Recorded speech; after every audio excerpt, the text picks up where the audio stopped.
When you think of Pokemon, you probably imagine bright colors, happy tunes, and childhood nostalgia.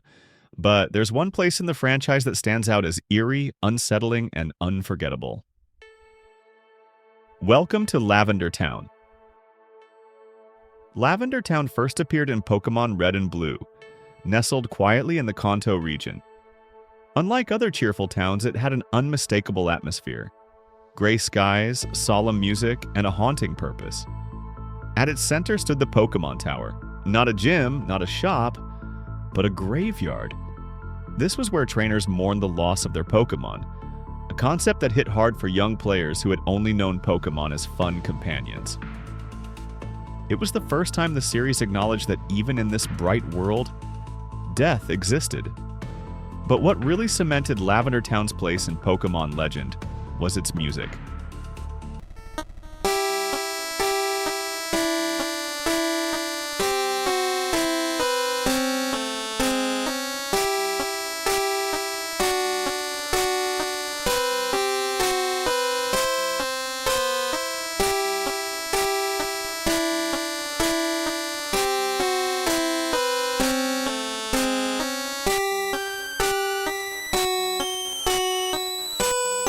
The original Game Boy track featured high-pitched tones and a dissonant melody that made players feel uneasy, even if they didn't know why.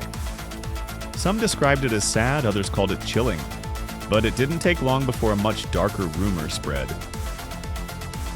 Known as the Lavender Town Syndrome, this urban legend claimed that the music in the Japanese versions caused illness, and even tragic consequences among children. The story alleges that the frequency of the original Lavender Town theme caused headaches, anxiety, and, in extreme cases, self-harm. While this was never confirmed and remains a creepypasta, it spread like wildfire in the early days of the internet, adding to the town's sinister mystique. In truth, the Lavender Town Syndrome story likely originated from a mix of internet horror fiction and real-world curiosity about the disturbing feeling the music created. The Game Freak developers may not have intended to scare players, but the result was unforgettable. In the game's story, you encounter the ghost of a Marowak, the mother of a Cubone, killed by Team Rocket while trying to protect her child.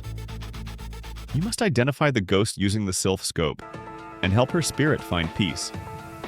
It's a surprisingly emotional moment in a game otherwise filled with battles and badges. Lavender Town isn't just spooky for the sake of it. It represents something deeper.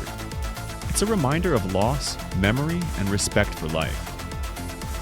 In a franchise full of cheerful tunes and upbeat towns, Lavender stands apart as a quiet place of reflection. Later, Pokemon games revisited the town, but none captured the same haunting atmosphere. In Pokemon Let's Go Pikachu and Eevee, the tower is still there, but softened in tone. The music remains, now updated, but the eeriness is more nostalgic than disturbing. Lavender Town has become a kind of legend among fans. A place where childhood innocence met something darker, where we realized this world of creatures and trainers had room for grief, for ghosts, and for mystery. And maybe that's why we never forgot it. Whether you believe the myths or not, one thing's for sure. Lavender Town isn't just a location, it's a feeling.